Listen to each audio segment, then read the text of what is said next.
Just behind me here is our main potato patch. They've been in for most of the summer, and today it's time for harvesting. So you can see where the chickens are now, and they've done a really good job of scratching that down. And then in the little tractor here is where the young ones are that are about to be incorporated into the flock, and that gets slowly moved around this enclosure, and then the whole thing moves, and they're about to be moved onto here, which is where they started out right at the start of the year. So once we've lifted the potatoes today and tomorrow, the chickens will come back onto this, they'll scratch it all over, they'll take out all the weeds that have come in, and you can see just how much mulch there is. And yeah, they'll get it prepared ready for our garlic crop. Normally we'd have planted something in here as well, which is where they were just afterwards, but I mean, you can see the weeds, they're crazy. But because we had so many potatoes left in the ground last year that we just didn't get around to harvesting, or we couldn't find, yeah, we've been pulling potatoes out of this for about a month, and that's been giving us loads of dinners. So after the chickens are done with that, they'll be coming on to where I am after about a week. They won't be on this for very long, but yeah, let's see how they've done. You can see there's a huge amount of variety in them, and oh, look at some oats. So that's from grain that the chickens have been given. Cool. And you can see just how much fungal life we've got in the wood chips. You know, really good quality mycelium growth is always a sign of a really good healthy soil.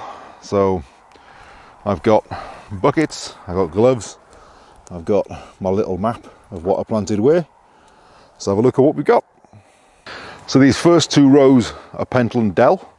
They looked really healthy until about a week or so ago, and then they started to fail. You can see we've got a few oats there as well that have come through from the chickens.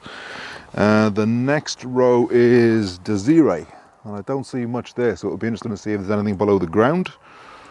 Oh, we've got 2 rows of Desiree. Whoops. Then we're into a slightly shorter run of Carolus, which I think is this row here. Well, this could, no, I think this is Carolus. See, I made a map and I'm still not sure. Then we've got Mira, so they'd be Sapo Mira. They look really well. That makes sense. Yeah, we know they do amazingly well, so I'm going to say they're probably the Sapo Mira. We've got Melody, and we've pulled some of them already. We've been eating them for a little while, so there won't be a huge amount. And then there's Maris Piper, and we've had quite a few of them as well. And then over here on the end, this clump here is Lady Balfour, and you can see they've got a fair bit of weed competition now, but still they've had a pretty decent crop. So yes, so that is Carolus. Yep, I'm absolutely confident that's the Sapo Mira. So I'm going to start with the Sapo Mira. They're probably the most predictable. We're not going to film digging them all up. You know, pulling potatoes out of the ground just isn't that exciting. But, well, unless you get to eat them. But I'm going to start with these. I don't know why we grow anything else. Sapos are amazing. They do so well. Right, let's have a little gentle pull. That's a proper spud. Right. Okay. Some of these are still quite little. But there's probably still quite a few. Here we go. That's a really good potato. And some of them could probably go a little bit longer, but I don't want to risk pests getting them, which we've had in previous years. So let's have a little, oh, that feels good. Yep, very good. I say they could be bigger, but they're really good. It's a blight resistant variety.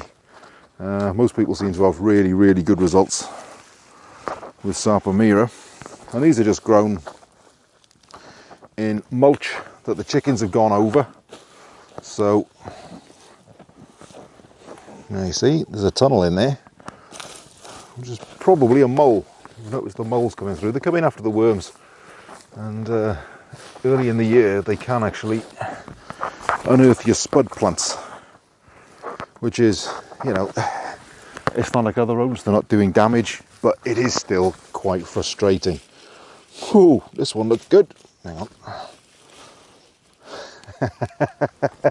I love Sapphire, and they're really good potatoes as well. You know, it's not just, they're not just all show, they're really good potatoes. So, oh, that one is a bit, yeah, that's rotten. That's a shame. Never mind. Oof, lovely. So, we're going to keep going, dig them all out into piles so we can be certain which is which. We'll see what does best, and that'll determine what we go forward with next year. It's not going to be a colossal harvest from the looks of it, but it's been a weird year. We had a really weird spring. It was very cold, very late. We were late putting them out as a result. So really, any decent harvest of that kind of spud, I'm going to be pretty happy with. So that's all them dug up.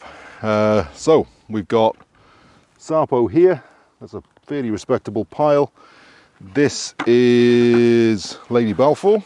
As you can see, not a bad crop. We've got Carolus, and these are lovely potatoes. We've been having these for a while. And then this is the Pentland Dell. Now, in terms of context, because it's a fair sized patch and it's not a massive yield, but there's a couple of varieties we've been eating from for about 2 months plus. Yeah, it's and we eat a lot of potatoes, so they've been feeding us as we've gone, because you got to start eating potatoes as soon as you can, because they're just so much better than anything in the shops. And in this year in particular, it's been an incredible drought. Now, depending on who you're talking to, it's either the biggest drought since about 1962 or 1978. Either way, it's a massive drought. 76. Oh, there we go. 76, not 7. Yeah, 76. I was 2. So yeah, it's been a significant drought, and we haven't done a huge amount of weeding, a huge amount of watering. I think these had the sprinkler, and it's a really simple, like £8 sprinkler head, nothing fancy, they're brilliant. But these have been irrigated 3 times, and I mean there was weeks and weeks and weeks at a time where there wasn't even any significant dewfall. So they've done quite well considering. And you don't over irrigate potatoes. You get a fairly tasteless watery potato sometimes if you over irrigate. And of course overwatering can cause issues as well. So under the circumstances, I'd say this is a pretty respectable haul, really. We're definitely going to look at which one goes in next year again. So I'd say Pentland Dell is a definite win. So under optimum conditions, they should do even better. Same with the Sarpo being a blight-resistant variety. We've grown them many times and keep going back to them. They're phenomenal. I like all the Sarpo varieties.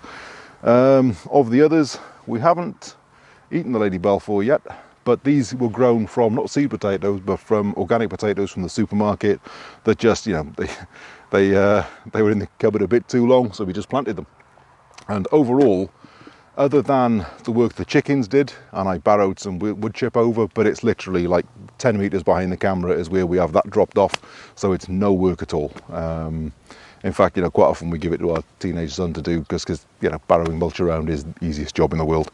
So it's very little work. The chickens do the rest of it, and it took me about an hour maybe to get all of these in. So that's a lot of food, considering we've eaten probably double this already. That's a fairly respectable amount of food for maybe 2 hours of work, and moving the chickens like we normally would. And after the chickens have been on this again for maybe a week, it'll be like they was never here.